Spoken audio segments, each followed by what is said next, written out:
durant molts anys hem estat insistint en la necessitat que s'aplicara el rigor a l'hora de pressupostar i a l'hora de prendre decisions de caràcter econòmic. Per què? Perquè era fonamental mantenir la sostenibilitat de les finances municipals. I això, en aquest moment, crec que hem tornat arrere. Durant un període de temps curt hem tingut una certa confiança perquè pareixia que les coses estaven corregint i no s'estava fent els informes per a justificar alguna cosa, sinó al contrari, les mesures venien després que els informes s'avalaren o no avalaren, i ara estem altra vegada com en el 2009. Hem tornat a una situació d'inseguretat total. Jo crec que això no és correcte. I la veritat és que me sorprèn moltíssim, ara, a mi mateix, intentant defensar, perquè pareix que siguem nosaltres que volem que s'apliqui el pla d'ajust. Nosaltres no volem que s'apliqui el pla d'ajust, perquè nosaltres pensem que aquest pla d'ajust és el resultat d'una gestió dolenta anterior, però clar, és surrealista que estiguem així. Nosaltres el que volem és bona gestió, volem rigor. I el rigor n'hi ha que aplicar-lo també a la modificació del pla d'ajust i a la seva tramitació. Vostè ha dit antes que n'hi havia que donar aigua. Jo portava preparat una altra expressió a la ciutadania, n'hi ha que respirar, donar-nos aire, efectivament. Però ara, abans i en el futur. I torna a treballar el 2015.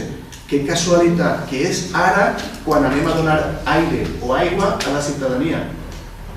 Ara és quan anem. I per això modifiquem el pla d'ajust i per això perquè fa falta modificar les ordenances. I ho fem, vostè diu, per la via dels ingressos. No ens equivoquem. En el fons el que estem modificant són els impostos, que això té una repercussió sobre els ingressos. Ai, ahí mos han pillat. Però el que estem fent és modificar la part externa, la part que la gent va a apreciar. En el fons, el que importa és en premsa evidenciar que vostès, el equipo de gobierno, no la corporació, va a rebaixar determinats impostos. I jo, com soc mal pensat en aquest cas, pense que se fa perquè estem en any electoral. Per això, en aquest moment pense que sí, que benvinguda siga, però benvinguda siga la proposta, si n'hi ha estudis que la... Perquè en el fons, si estem amagant a la ciutadania una informació important, que és saber les conseqüències dels canvis que ara podem adoptar, què passarà després de maig del 2015 o el 2016. Estem amagant-ho. I això és una deslleialtat a la ciutadania i a la institució.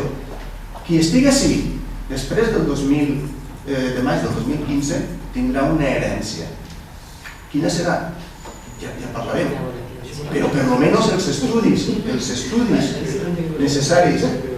necessaris per saber que allò que estem ara plantejant és correcte, vostè hauria de ser el primer en exigir-los i en posar-los damunt la taula.